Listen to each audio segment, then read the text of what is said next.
നമസ്കാരം. വയനാട് രാമകഥയുടെ അശ്വമേധം എന്ന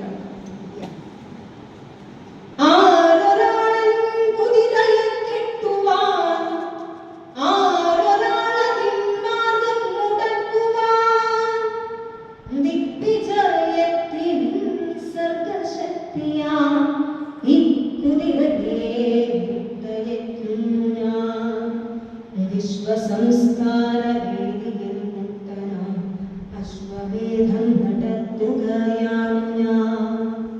നിങ്ങൾ കണ്ടോ ശിരസ്സുയർത്തിപ്പായും എൻ കുതിരയെ, ചെമ്പൻ കുതിരയെ. എന്തൊരു ഉന്മേഷമാണതിൻ കണ്ണുകളിൽ, എന്തൊരു ഉത്സാഹമാണതിൻ കാൽകളിൽ. കോടി കോടി പുരുഷാന്തരങ്ങളിൽ കൂടി നേടിയതാണതിൻ ശക്തികൾ.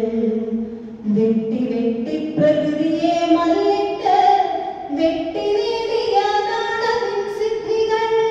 മന്ത്രമായൂര പിഞ്ചികാചാലന തന്ത്രമല്ലതിൻ സംസ്കാരമണ്ഡലം. കോടി കോടി ശതാബ്ദങ്ങളുണ്ടൊരു കാടിനുള്ളിൽ വച്ചെന്റെ പിതാമഹൻ കണ്ടതാണി കുതിരയെ. കാട്ടുപുൽ കണ്ടു നൽകി വളർത്തി മുത്തശ്ശിമാർ. കാട്ടുചോലകൾ പാടിയ പാട്ടുകൾ ഏറ്റുപാടി പഠിച്ച മുത്തശ്ശിമാർ.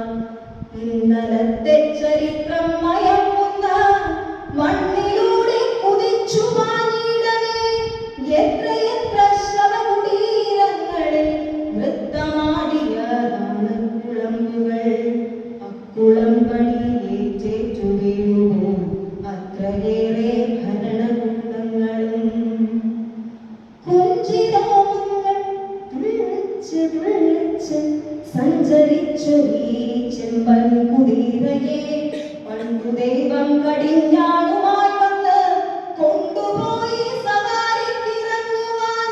പിന്നെ രാജകീയോന്മത്ത സേനകൾ വന്നു നിന്നു പടപ്പാളയങ്ങളിൽ. ആഗമസർവബീജികൾ വന്നു യോഗദണ്ഡി വിധിനെ തളയ്ക്കുവാൻ. എന്റെ പൂർവികർ അശ്വഹൃദയങ്ങൾ, എന്റെ പൂർവികർ വിശ്വവിജയികൾ. അങ്കമാടി കുതിരയെ വീണ്ടെടുത്ത് വന്നണഞ്ഞു യുഗങ്ങൾ തൻ നായകർ. മണ്ണിൽ നിന്നും പിറന്നവർ മണ്ണിനെ ഉന്നയിച്ച സംസ്കാര സിദ്ധികൾ. നേടിയതാണ് അവരോടു ഞാൻ എന്നിൽ നാടുണർന്നൊരു നാൾ. ഈ കുതിരയെ ഈ യുഗത്തിന്റെ സാമൂഹ്യ ശക്തിനാൽ മായുകില്ലെന്റെ ചൈതന്യ വീതികൾ. ഈ യുഗത്തിന്റെ സാമൂഹ്യ ശക്തിനാൽ മായുകില്ലെന്റെ ചൈതന്യ വീതികൾ. ഈശ്വരനല്ല മാന്ത്രികനല്ല ഞാൻ, പച്ചമണ്ണിൻ മനുഷ്യത്വമാണു ഞാൻ.